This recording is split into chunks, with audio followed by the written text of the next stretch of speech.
تو حضرت ابو بکر صدیق رضی اللہ تعالیٰ عنہ اس عمل میں بھی مقدم تھے۔ نمبر 3، اللہ رب العزت نے آیت تمکین میں جب خلافت کی بات کی تو فرمایا الذین اخرجوا من دیارہم بغیر حق، خلافت اللہ اس لیے دیں گے کہ یہ کیا ہیں؟ ہجرت کرنے والے ہیں، ان کی ہجرت مدینہ منورہ کی طرف ہے، تو جس کی ہجرت زیادہ سخت ہوگی، جس کی ہجرت زیادہ خطرناک ہوگی اور جس کی ہجرت اللہ کے رسول کے ساتھ ہوگی اس کا خلافت میں بھی، تو سب سے پہلے اللہ کے نبی کو لے کر مدینہ منورہ کی طرف جانے والا، اللہ کے نبی کے ساتھ ہجرت کرنے والے وہ ایک ہی بندہ تھا جس کا نام کیا تھا؟ ابو بکر صدیق رضی اللہ تعالیٰ عنہ۔ بلکہ اس موقع پہ ابو جہل نے اعلان کیا تھا جو محمد کو قتل کرے گا 100 اونٹ دوں گا، اور ابو بکر صدیق کو قتل کرے گا تب بھی 100 اونٹ دوں گا۔ اللہ کے نبی کے بارے میں بتائے گا 100 اونٹ دوں گا، ابو بکر صدیق کے بارے میں بتائے گا تب بھی 100 اونٹ دوں گا۔ جتنی سر کی قیمت اللہ کے نبی کی لگی ہے اتنی سر کی قیمت ابو بکر صدیق کی بھی لگی ہے۔ ابو جہل بھی سمجھتا تھا کہ اللہ کے نبی کے بعد نمبر کس کا ہے، یہ بات وہ ابو جہل بھی سمجھتا تھا کہ حضور کے بعد نمبر اسی کا ہے، اس لیے جو قیمت ان کی لگئی وہی قیمت حضرت ابو بکر صدیق رضی اللہ تعالی عنہ کی لگئی ہے۔ نمبر 4، اگر خلافت کی بنیاد علم ہو، آپ کہتے ہیں خلافت کے حقدار علی المرتضی ہیں، کیوں؟ اللہ کے نبی نے فرمایا انا مدینۃ العلم والی الباب، علم بہت ہے اس لیے خلیفہ وہ ہونا چاہیے۔ ہم کہتے ہیں اگر یہ بات ہے تو تب بھی خلافت حق کس کا بنتا ہے؟ ابو بکر صدیق کا، کیوں؟ اللہ کے نبی نے فرمایا ما صب اللہ فی صدری الا صببتہ فی صدری ابی بکر، اللہ نے جو علوم مجھے دیے تھے وہ سارے کے سارے میں نے کس میں منتقل کر دیے؟ ابو بکر صدیق رضی اللہ تعالی عنہ میں۔ علم کو دیکھا جائے تب بھی حق حضرت ابو بکر صدیق کا بنتا ہے۔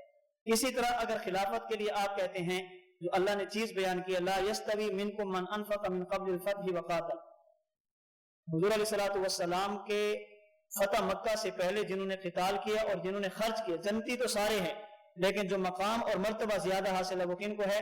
فتح مکہ سے پہلے خرچ کرنے والے اور فتح مکہ سے پہلے قتال کرنے والے۔ اس میں بھی جو سب سے آگے ہیں وہ کون ہیں؟ سب سے زیادہ خرچ بھی انہوں نے کیا اور اللہ کے نبی کے ساتھ مل کر قتال بھی انہوں نے کیا ہے۔ بلکہ قتال اور اللہ کے نبی کے ساتھ کہاں تک کیا؟ مسند بازار میں غالباً حضرت علی المرتضیٰ سے پوچھا گیا کہ امت کا سب سے بڑا شجاع کون ہے، امت کا سب سے بڑا بہادر کون ہے؟ فرمایا ابو بکر صدیق رضی اللہ تعالی عنہ۔ کہا وہ کیسے؟ فرمایا اللہ قرآن میں فرماتے ہیں وقال رجل مؤمن من آل فرعون یکتم ایمانہ اتقتلون رجلا ان یقول ربی اللہ، فرعون نے کہا کہ موسیٰ کو قتل کر دو، ایک بندے نے فرعون کا دفاع کیا اور ایمان کو چھپا کر ایسے انداز میں بات کی پتہ نہ چلے میں مومن ہوں، کیا اس کا یہی جرم ہے؟ وہ کہتا ہے ربی اللہ، تم اس کو قتل کرتے ہو، تمہارا اس کا قصور کیا ہے؟ حضرت علی المرتضیٰ نے فرمانے لگے آل فرعون کے رجل مومن نے بھی حضرت موسیٰ کا دفاع کیا لیکن یکتم ایمانہ، اپنے ایمان کا اظہار نہیں کیا۔ حضرت ابو بکر صدیق کو مشرکین مکہ مار رہے تھے، ابو بکر صدیق نے حضور کو بچایا بھی ہے اور یہ بھی فرمایا اتقتلون رجلا ان یقول ربی اللہ، اور یکتم ایمانہ نہیں، ایمان کو زہر کر کے بتایا کہ میں اس نبی کا کلمہ پڑھتا ہوں۔ نمبر 2، آل فرعون کے رجل مومن نے صرف قولی طور پہ حضرت موسیٰ کا دفاع کیا ہے، ابو بکر صدیق نے قولاً بھی دفاع کیا اور فعلاً مار کھا کے خود کو تو زخمی کرایا لیکن اللہ کے نبی کو بچایا۔ پھر حضرت علی المرتضیٰ فرمانے لگے آل فرعون کے رجل مومن اس کی زندگی بھر کی ساری نیکیاں ابو بکر صدیق کے اس ایک دن کی نیکیوں کا مقابلہ نہیں کر سکتی، اس لیے اس امت کا سب سے بڑا شجاع اور بہادر کون ہے؟ اس سے بڑا شجاع کیا ہوگا؟ اس سے بڑا بہادر کون ہوگا کہ خلافت اس کا حق نہیں تھا پھر بھی چھین گیا؟ اس سے بڑی بہادری بھی کوئی ہوگی؟ خلافت اس کا حق نہیں تھا پھر بھی، اور سیدنا علی اور مرتضیٰ اس کا کچھ نہیں کر سکے، اس سے بڑا شجاع بھی کوئی ہوگا؟ یہی کہتے ہیں نا کہ خلافت حق نہیں تھا تو چھینی ہے۔ خلافت جب ابو بکر صدیق کا حق نہیں تھا، علی کا حق تھا، تو سب سے پہلے خلیفہ کون بنے؟ شجاع تھے تبھی بنے ہے نا۔ تو اس سے بڑا شجاع کون ہوگا؟ جو چیز اس کا حق نہیں تھا پھر بھی چھین جائے، تو یہ ان کی شجاعت کی دلیل ہے۔ اگر خلافت کی بنیاد شجاعت ہے تو سب سے پہلے نمبر کس کا ہے؟ حضرت ابو بکر صدیق رضی اللہ تعالی عنہ۔ اسی طرح 4 چیزیں ایسی ہیں جو ہمارے دین میں بنیادی ہیں، اگر ان کو دیکھا جائے تو وہ 4 چیزیں بھی بتا رہی ہیں کہ حضور علیہ الصلوۃ والسلام کے بعد نمبر کس کا ہے؟ سب سے پہلی چیز ہے نماز۔ اللہ کے نبی جب تک ٹھیک تھے تو نمازیں حضور نے پڑھی، جب مرض الوفات تھا تو 17 یا 20 نمازیں کس نے پڑھی ہیں؟ تو جب تک حضور مصلی امامت پہ ہوں حضور نماز پڑھیں، جب حضور بیمار ہوں تو صدیق نماز پڑھے۔ یہ دلیل ہے کہ خلافت حق کس کا ہے؟